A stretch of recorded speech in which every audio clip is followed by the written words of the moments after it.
Welcome to Retire Smart with David Brooks. I'm Chip Maxwell. Well, David, as always, there's a lot of news to get to, but first, happy birthday and welcome to the Senior Citizen Discount Club.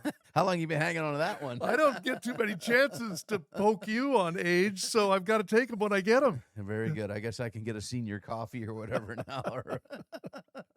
Yeah, well, you're advancing in years, but you don't seem to be slowing down any. No, that's for sure. In fact, my wife and I had that very discussion over the last weekend. It's like, I thought you were going to try to slow down a little Right. bit. I'm like, well, trying and doing, Yeah. I can't help it. Go, go, go. So anyway, how was your 4th of July? Did you have a good 4th of July? It was great. It was kind of quiet. My kids have gotten older.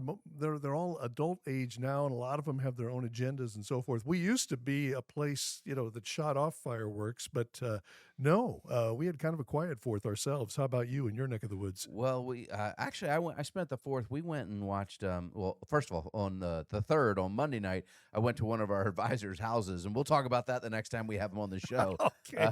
We're gonna talk about risk management, but in that show. But yeah, he had quite the show. I was like, wow, it was pretty impressive. That's our former Marine, I think. But I got to give a shout out. We saw a great movie on the 4th of July called Sound of Freedom.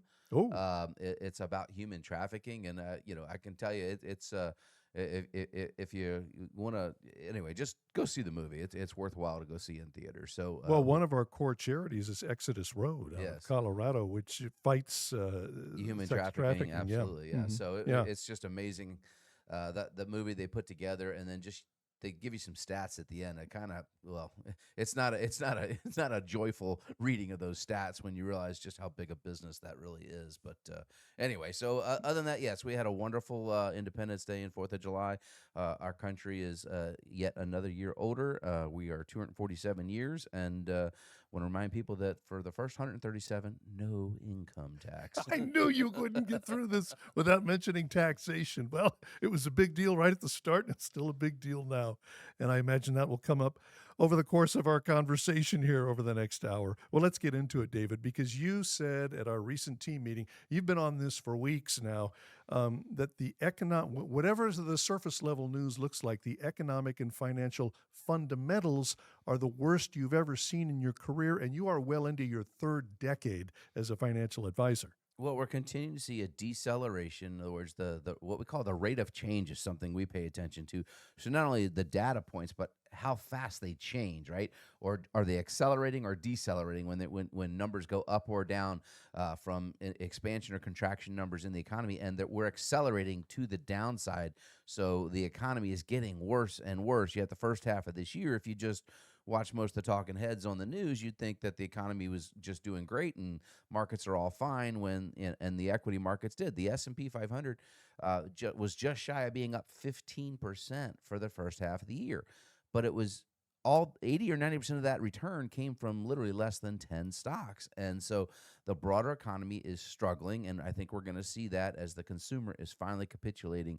Their credit cards are getting maxed. We have record credit card debt, another 17% jump in credit card debt month over month, highest interest rates we've ever paid, and we're starting to see a slowdown.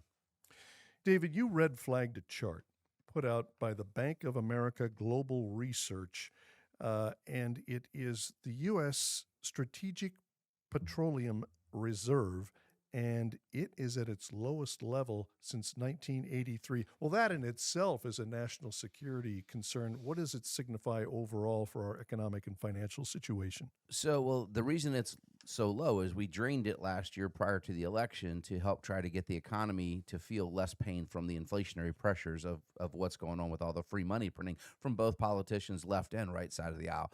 And so they released petroleum from what's called our strategic petroleum reserves.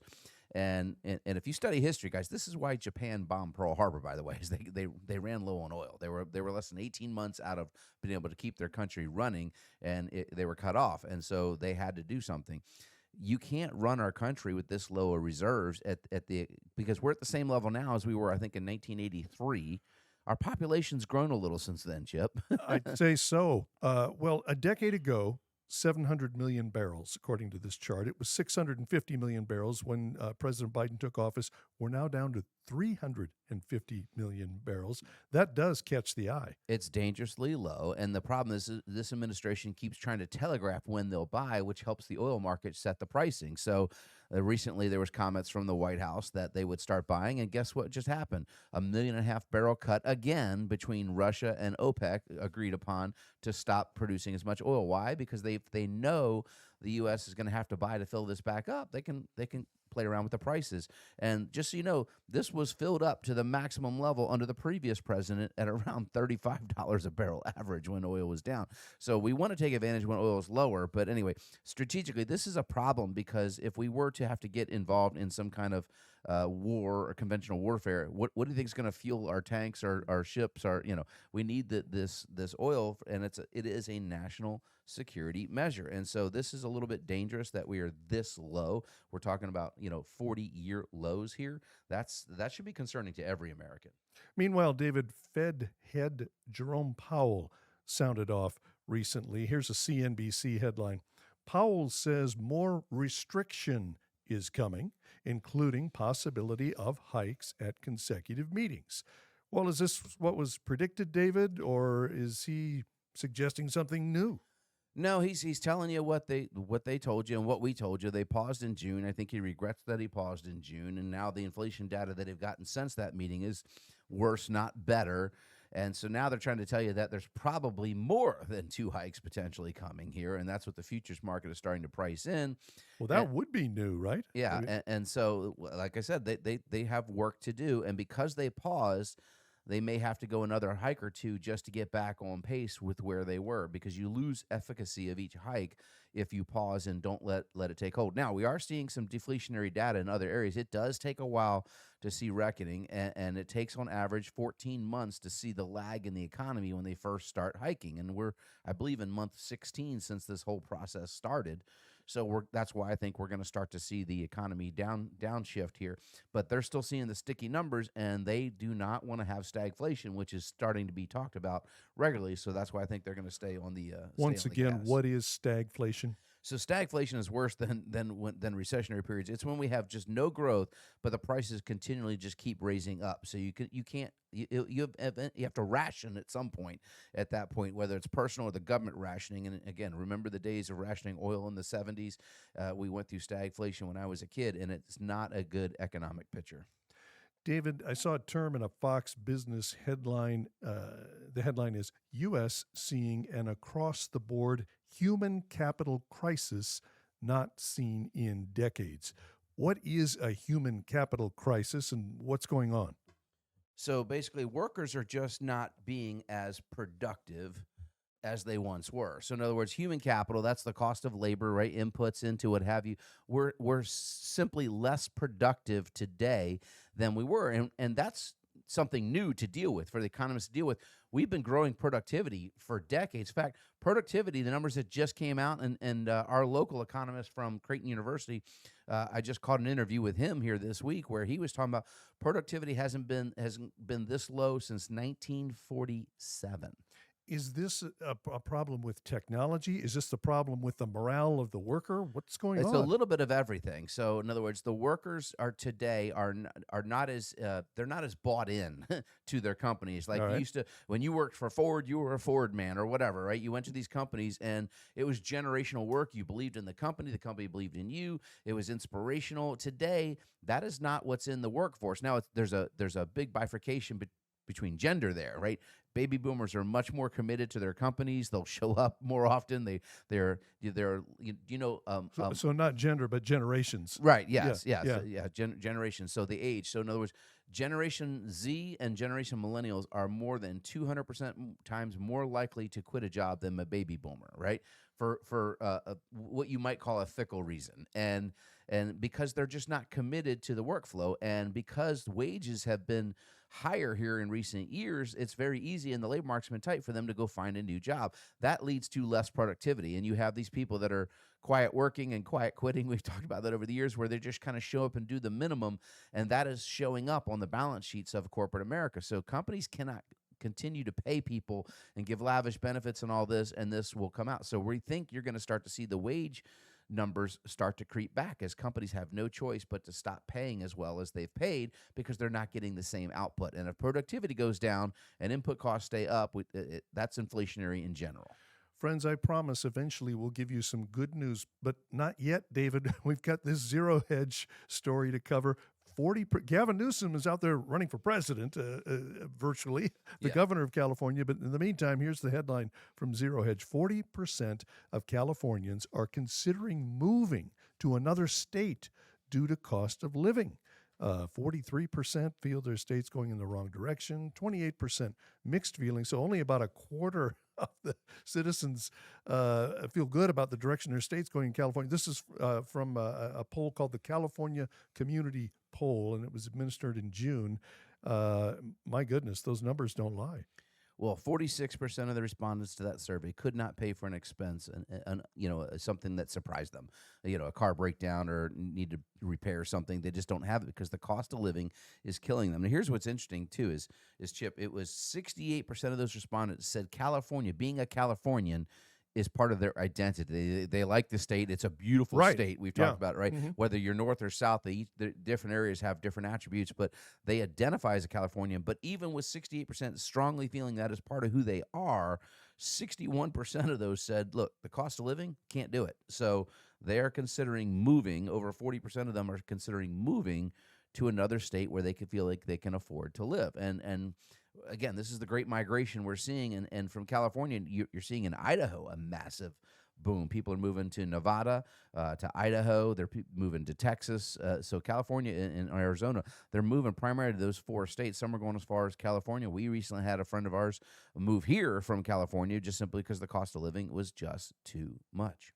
Cost of living, that's a huge factor when you're putting together a retirement plan. That's part of the report card, the complimentary report card that we offer at Retire Smart. 402-369-7777. There's no charge and no obligation. We'll look at your whole financial situation. Maybe you're in good shape. Maybe you need to make some changes.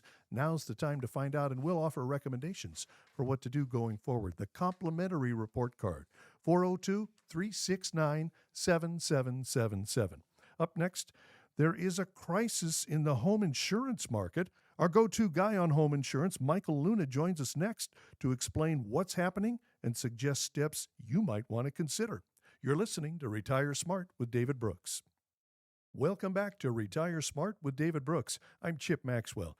David, when I heard the discussion at our weekly team meeting about what is happening in the home insurance market, I asked our go-to guy on home insurance if he could join us on the radio, and here he is. David, please introduce our special guest. Thank you, Chip. Yes, we've got Michael Luna, our insurance aficionado, if you will, back in the studio with us today. And we actually didn't have you actually scheduled to be in, but man, we've had some changes here in the insurance world, in particular in some of the homeowners and auto policies in a lot of states. We're seeing some I don't know, some major shifts, are we not, in the insurance world? We are.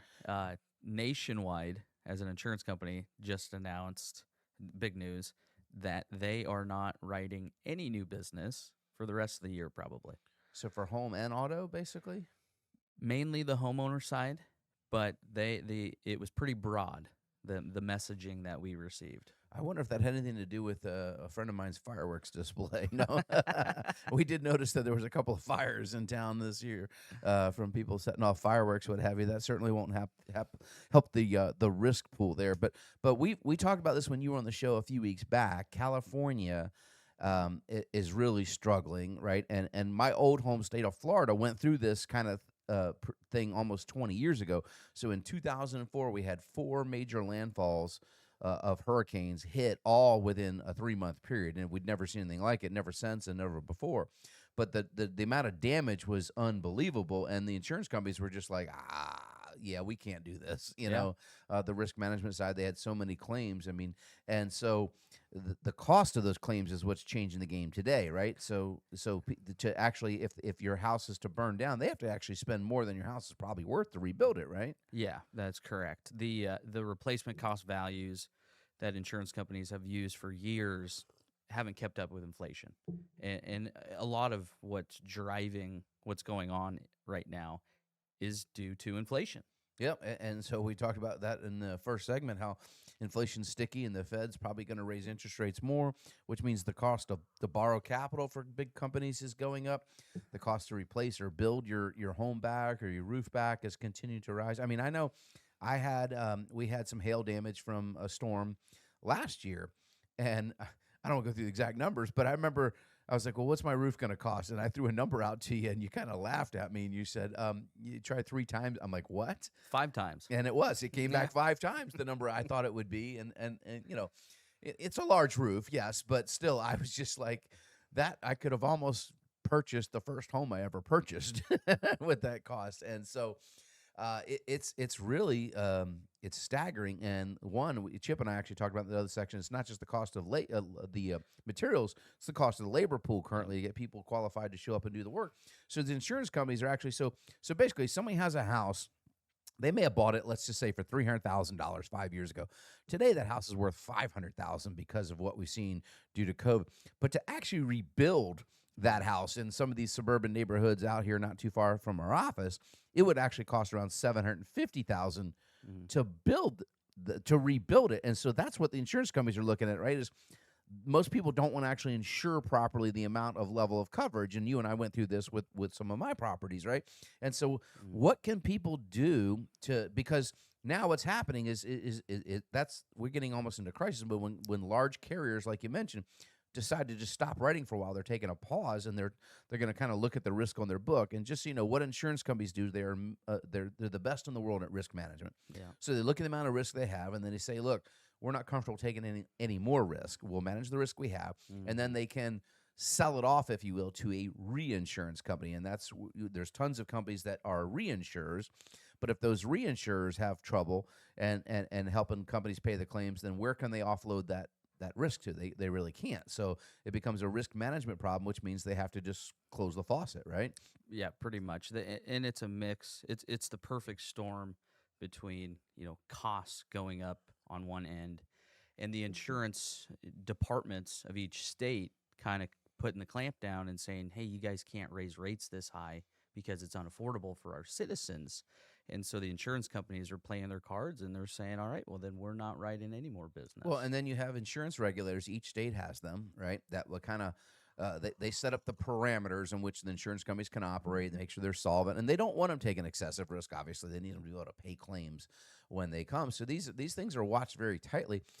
Here's what I think is going to happen, and you can give me your opinion if you think it's different. But knowing what I know happened in Florida, it took a little while for the insurance regulators to work out a deal, if you will, with the insurance companies. And even then, the insurance companies like, we don't want to play in that sandbox anymore. No, thank you. And politely said no. Is what they did is they tried to help them understand, hey, we'll let you take your deductible limits up a little bit. So most commonly, especially in the Midwest, people are used to having simple round numbers deductibles on their house, like $1,000 or $1,500. Folks, in Florida, that's not the way it works. Your minimum deductible is 2%, especially when it comes to wind or storm damage, right? And so if you have a $500,000 house, and that's not that big a house in Florida, 2% deductible is $10,000. So when you have a claim, you have to pay the first $10,000, but it's the only way. And by the way, you can take that up to 10% now in Florida. So if you have the financial means, you could self-insure for 10% deductible or take no insurance. And I have a client that has a house. Literally, it's about 300 feet from the Atlantic Ocean in a beautiful community. One chooses to self-insure because the house is older, and he's like, if I rebuild it, I rebuild it. But his insurance quote was $45,000 a year. He's like, I get damage about every 18 years. I just put the money in an account and grow it, and then I'll pay for whatever the damage is. Now, he has the means to do it. Most people are not going to be in that situation. Of course, if you have any kind of debt obligation, a mortgage, you're going to be required to carry insurance for the mortgagor. So basically now what I think you're going to see is the deductibles creep up because that's the only way to keep these affordable, right? Is the client, has to take on more risk. So I think this is a great time for you to come and explain to people what the review process, because when they get the renewals, they may not know all these options available. Hey, you might have the coverage you don't need. We can kill that. You could increase your deductible slightly so you can make this an affordable thing to continue keeping, because on top of that, right now, everyone's going through these valuation hikes we've just seen from the counties, which means their tax bill's about to go up significantly. And if your insurance bill goes up, and you're seeing, what, 30%, you said, pretty much? Some on the homeowners. Yeah. Up to 30% increases on people's homeowners. So imagine you have your homeowner's insurance was $3,000, and now it's $4,000. So that's $1,000. And if you're paying that through your mortgage payment, right, that's $85 a month. And then imagine your house just went valued up $50,000.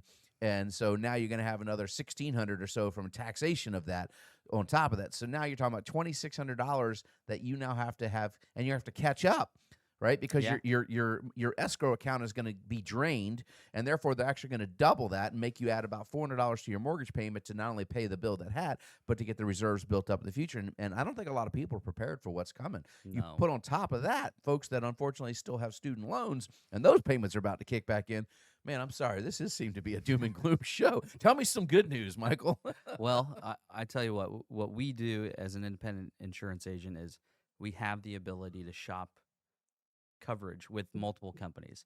That allows us to find the best price for our clients and get them the best coverage possible. Now, we don't always beat everybody, but you can at least find out if you're overpaying or not, or if you have the correct coverage. Right, and that's just it. Is I would tell you from all the clients that we've referred, Mike's, which has been a lot over the last couple of years, about 60%. He gives them the news that you're good to go where you are. You actually have ample coverage, and your carrier's giving you a quality price. But about 40%, there's either money to be saved, or you've got to do some major adjustments in the type of coverage that they have. And a lot of people realize they have what I call the risk they don't see. And so we want to make sure you're prepared for that. Risk management is key to our fiduciary process and our smart planning process. The R is for risk management, but it's not just market risk. That's certainly something we talk about. But you face other types of risks in retirement and prior to retirement. And one of those is the unfunded liabilities of of something you didn't foresee: a car accident, a homeowner's claim, lightning strike, someone sets fireworks off in your garage, whatever it might be. So what's the process if someone wanted you to have them review it? What does that look like? All that we need are two things. One, copies of their current policies just to see what they have, and then it allows us to do a true comparison with our companies, and then we'll have them complete what we call an insurance questionnaire, which dives a little bit deeper into their liability and exposures and the things that we need to make sure are covered. And we've only got about 30 seconds left, but one of the coverages that we often see people do not have that we typically recommend is, on top of the homeowners and autos, is basically an umbrella policy. Can you kind of just quickly unpack what that is? Yeah, kind of back to what you alluded to earlier, an unforeseen auto accident, that you caused to somebody else, injures them badly, now they want to sue you. An umbrella policy protects above and beyond what the auto policy protects. So it's basically a stopgap, but you have to have everything you want covered listed under that umbrella to begin with. And we found that as well. People bought umbrellas, but it didn't cover anything but the house because they didn't list anything. So again, we are out of time for this segment, but if you would like to have Michael Luna just run those numbers for you, just let you know where you stand, you can give us a call now at 402-369-7777 for your risk analysis, complimentary review. Michael, thank you for kind of being impromptu and jumping in the studio with me this week. Absolutely. Thanks for having me. Absolutely. All right, Chip, what do we got coming now? Up next, you have questions. David Brooks has answers. Q&A is next on Retire Smart with David Brooks. Welcome back to Retire Smart with David Brooks. I'm Chip Maxwell. Into the Q&A we go. David, the first question is about taxes.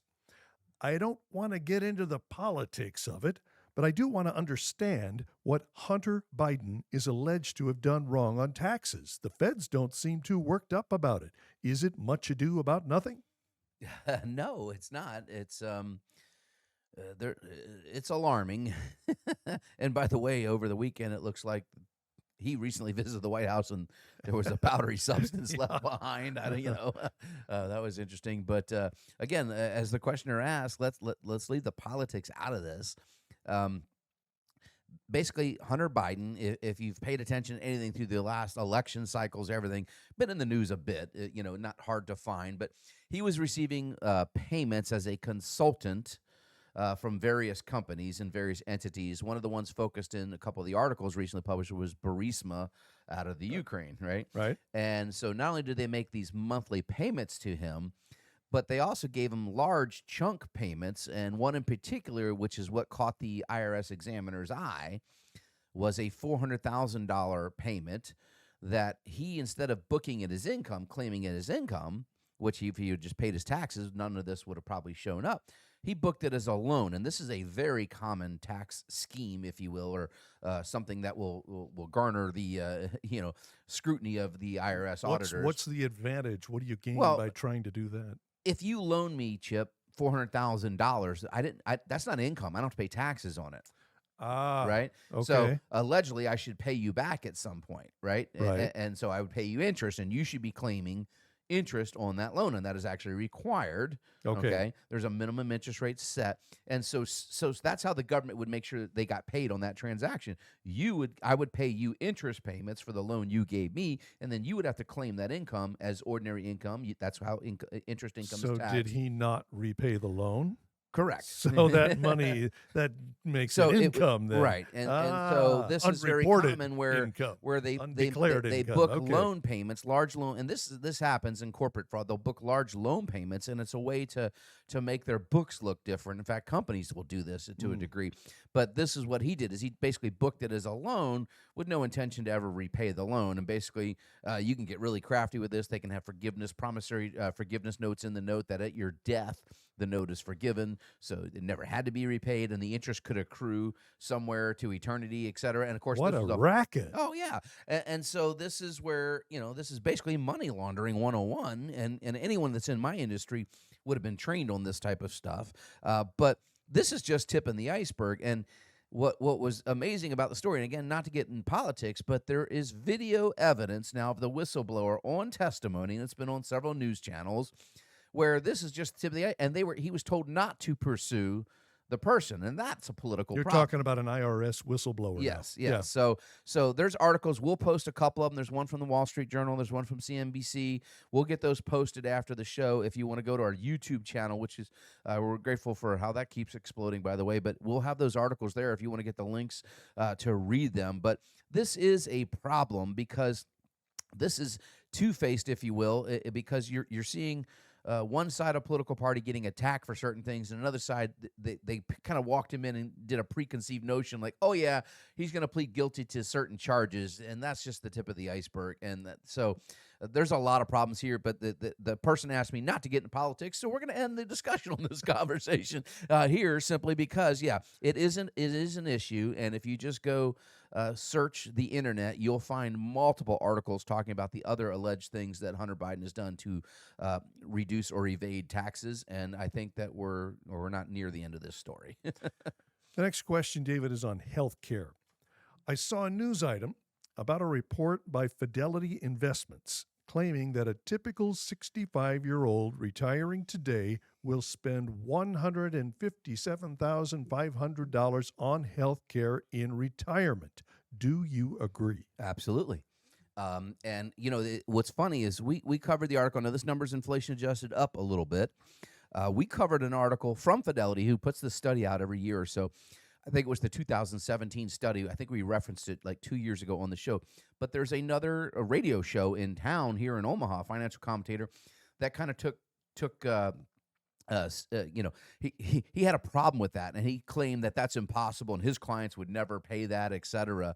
And I thought that was kind of ironic when I was like, well, just look at the numbers. Now, the reason he was claiming that is he happens to be a pretty big proponent of what's called Medicare Advantage plans, okay? And these typically, when you start, have zero premium. They're not free plans. But the average Medicare Advantage participant pays out of pocket, Chip, over $3,400 a year for expenses, right? And then you also have to pay Medicare Part B, $165 basically for most people today, a month, for each spouse, right? And then you have to pay for a drug card, Part D, if it's not included in your Advantage plan. And if you're on the other side of the aisle, the supplemental side of the aisle, you're paying a monthly premium. So when you add up your Medicare Part B premium, your supplement premium, or your out-of-pocket on Advantage plan if you have one, Okay, you end up spending between $3,000 to $5,000 a year, and that's early in retirement. The older you get, the more those out of pockets go up. And by the way, so does the premium. And so the average retiree lives about 23.8 years. So over a 24-year retirement, if you just average about 4 grand, pretty simple to see how these numbers get there, right? And then when you have a surgery or something, and by the way, with those advantage plans, you could have up to 10,000 out of pocket if you have to go out of network and you have what we call a bad medical year. And that's where this number gets there, is people easily spend this. This does not, by the way, Chip, does not include long-term care coverage. This is just your medical coverage. So this is everything you're paying: Medicare premiums, out-of-pocket exposure, and then out-of-pocket expenses to do with health care. So whether you're going to buy Long-term drugs, care could, I don't know what, double that number? oh, Or easily, absolutely, Yeah. yes. And so then people you're need, getting into 300, 400 grand. Oh my goodness. which is why we think you've got to have a plan that prepares you for Yeah. all factors of a retirement, and medical expenses are a key component. It's the second largest expense the average it's retiree right there will behind have. taxes, right? Yeah. And so that's the M in our smart plan, our proprietary process. So if that's Medical and concerning other you, health expenses. yeah, we'd be happy to let you schedule one of those 15-minute phone calls with one of our licensed advisors. We've only got 4 this week, though, because of we had a shortened weekend holiday and everybody got busy from last week. So, but if you want to learn about medical or other things, take advantage of that. Wow. No, you've got an advisor saying, stay on automatic pilot. You'll be fine. Pay no attention to that number. Wow. At least talk to us. Hey, another healthcare question, David. The more I learn about a health savings account, the more I like it. Is there a downside to an HSA? Well, not really. It's the only triple tax-free account left in America today. So in other words, now you have to qualify. So the downside is everybody can't have one, right? So there is a downside. They're not for everyone. You must qualify. Now, this is one of the things that I was actually part of when I lived in Florida, legislation trying to create what we call medical savings accounts, where anybody could have a version of this, but that did not pass. That was way back in 2010. And I think we should still get Congress to come around to that. Don't we want to encourage people to save for the healthcare Right. costs we just talked about? Mhm. And so make it a tax incentive to do so. So the way an HSA works, Chip, is you put money in the account pre-tax. So you get to deduct it off your income currently. Okay. And if you're a family, married or a family person, you can put over $7,200, $7,200 in there this year. That's huge. So it's like an extra Roth IRA you could fund.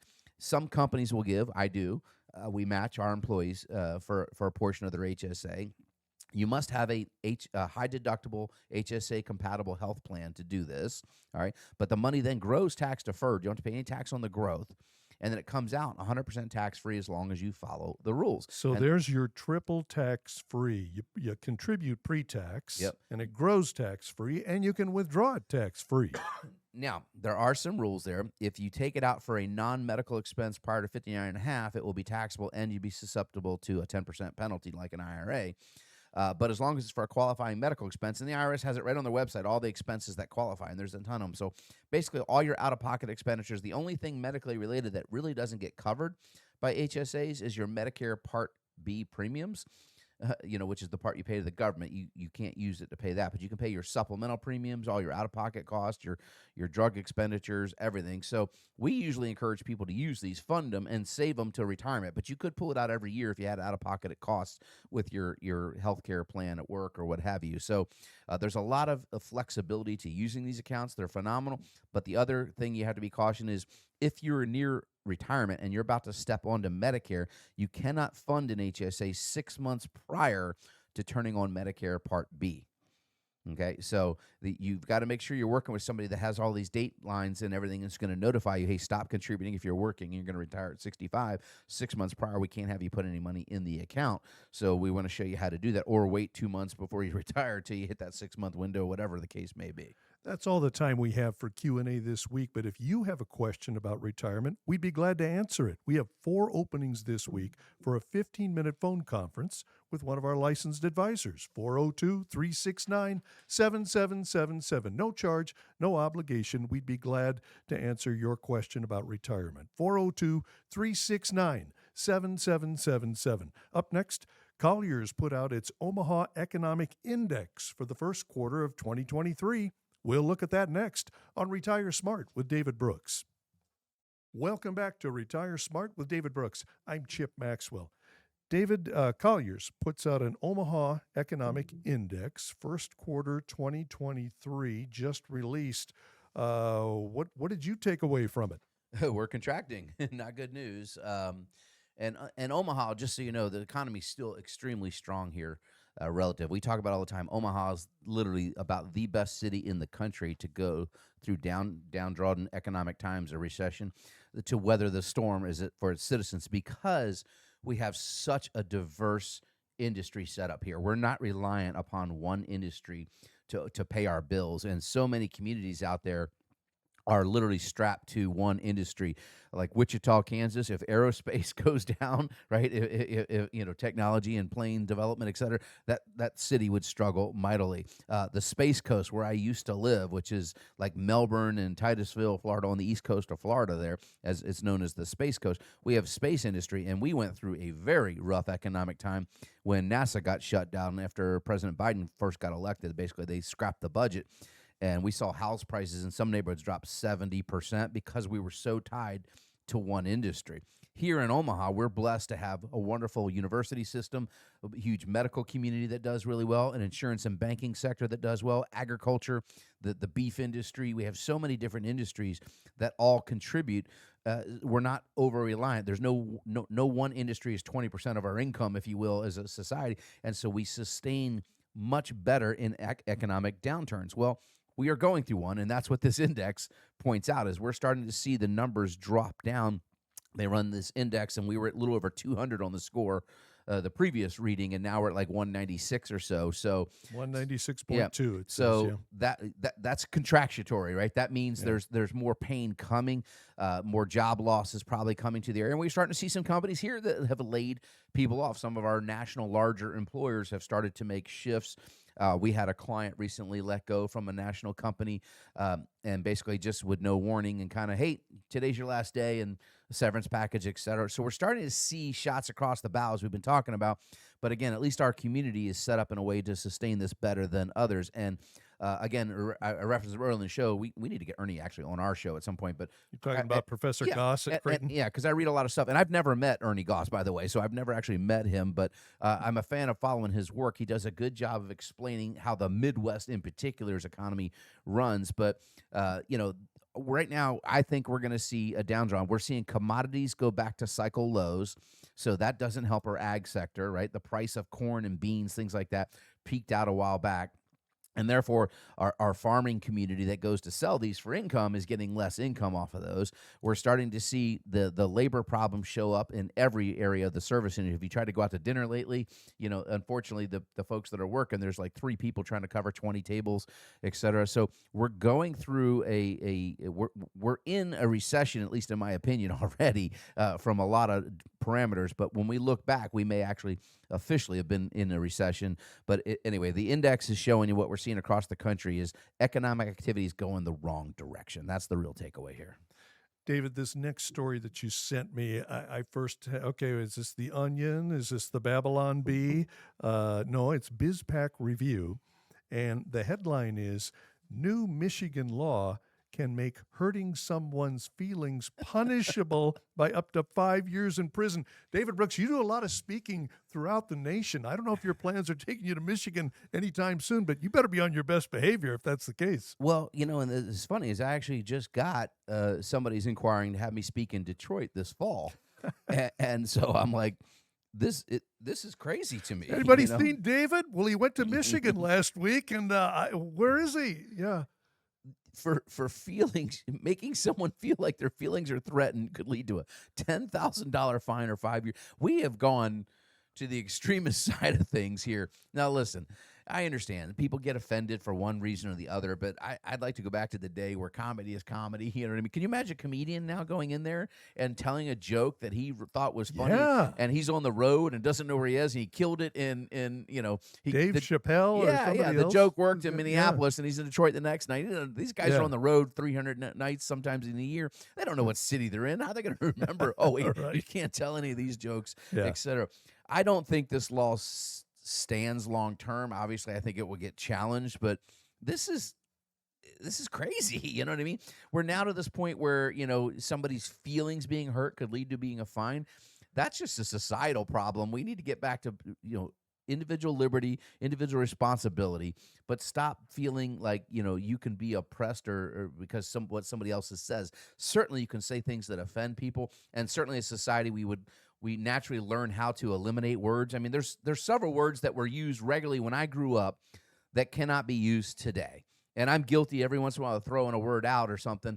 But I can just tell you, we train ourselves, society, but we don't need a law to tell us what is. And if someone's Well, and we offended by have- something you said, right? Can't we just have a conversation? I don't like you using that word you used, and here's why. Oh, okay, I didn't think of that, and then maybe you learn not to use that word. No, that sounds too reasonable. That'll never work. But, yeah, logic and reason, Well, right? we have slander and libel laws, and if you threaten to harm somebody, we have some parameters already. I don't know how this is going to work just as a practical matter. It's so subjective. It's I don't know. I thought it was a spoof thing at first, but it's not. Well, how far does it reach? What if you're a national syndicated radio host and your show happens to cross the border? You never set foot in Michigan, but your words on the airwaves go in there. Yeah.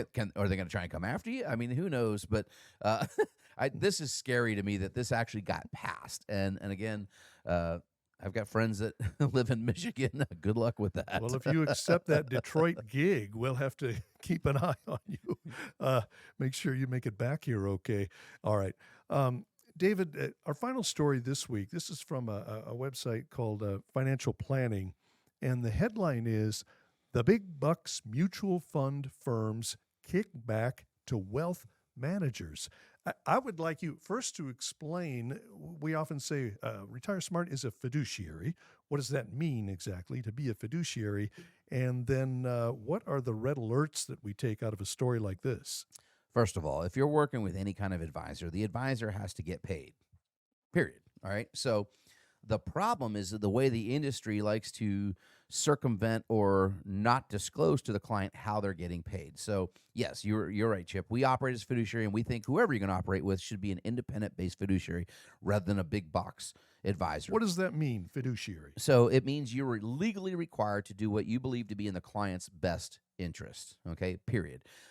Now, most fiduciaries are not going to accept or receive commissions from any investment security products. But full disclosure, if you're doing true holistic planning, there's more than just the investment side of it. Our process includes, we talked about earlier, insurance, right? So we had Michael Luna on property and casualty insurance. We offer Medicare policies for our clients. These are insurance products. Life insurance is part of estate planning. If one of our advisors recommends that you purchase an insurance product, they are insurance licensed, and there is some form of compensation or commission paid from the insurance product. It's built into the products, right? When you buy your auto insurance or your life insurance, you don't pay the advisor there. The product pays it. And there's nothing wrong with that as long as it's disclosed. Because it's transparent. It's transparent. And certainly we use insurance products every day in a true holistic process. So there's some advisors that don't do any insurance work. Oh, we never even accept commission at all. Well, then they're not doing true holistic planning, at least according to the Certified Financial Planning Board. You've got to look at the insurance, the estate planning, all that. And so insurance is naturally part of it. But it should be disclosed. This is an insurance product. We're using our insurance license for this, and we're placing in life insurance or whatever on you, and we're going to get compensated from the carrier. Now, the problem here is, again, this is on the investment side. And I used to be a broker, and we used to sell products and get paid off of what's called gross dealer concessions or commissions paid to the brokerage house. And as a fiduciary, we do not. We are a fee-based advisor, which means if you do better, we do better, right? We grow your account value, then we can grow our fee structure, so we're aligned. Now, the problem here is these are mutual funds that could even be in a fee-based account, but they have other expenses padded into the fund themselves. This headline uses the term kickback. When Yeah. I see that, my alarm goes off. Well, so it's a pay-to-play world on most of these. And here, again, I've got friends that work at every one of these firms, so I'm not bashing them, but here's a sampling. Disclosures listed in the article: Ameriprise, LPL Financial, UBS, Morgan Stanley, Edward Jones, Merrill Lynch, JP Morgan Chase, Wells Fargo, and Raymond James all had these type of agreements where the mutual fund company, Chip, pays them to get on their platform. In other words, we want to be in your distribution channel to your client base. And so one of those companies, Edward Jones, had to pay over $100 million in fines years ago. It was on their website. They had to disclose this for not disclosing this to their clients. And all of them, like at Morgan Stanley, et cetera, the mutual fund company has to go pay Morgan Stanley a fee, typically around $250,000 a year or more, just to have the right to have that fund listed so that their 12,000 advisors or whatever can then distribute it to their clients, because they're going to make it back inside a little padded expense inside the fee, inside the fund itself. And again, when you work with an independent fiduciary, we don't buy any of these retail style funds. If we're typically going to use lower cost vehicles like exchange traded funds to begin with, that don't have the excessive fees. But if we do need to use a mutual fund, and sometimes we do, it will be what's usually called an institutional class share. It doesn't have all the extra fees in there, and there's no soft dollar range. We don't get paid from any of these firms in any way, shape, or form. So whoever you're working with, just make sure you ask these questions. What are all the fees that I pay you, and what other fees are going to whom and when and why? You can ask those questions during the interview process with your current advisor. But yes, work with an independent-based fiduciary and avoid most of this. When you deal with Retire Smart, it will be 100% totally transparent, your dealings with us. It could start with the tax planning guide that we offer. Maybe you dip a toe in the water and call for one of our 15-minute phone conferences with one of our advisors. We have 4 openings this week. Or take the plunge and get the complimentary report card. 402-369-7777. 402-369-7777. David, bring us home. I'm going to go try out my new senior citizen discount this week. Have a blessed week, guys. We'll talk to you next time. Thank you for listening to Retire Smart with David Brooks. I'm Chip Maxwell. For David Brooks and the entire team at Retire Smart, have a great week.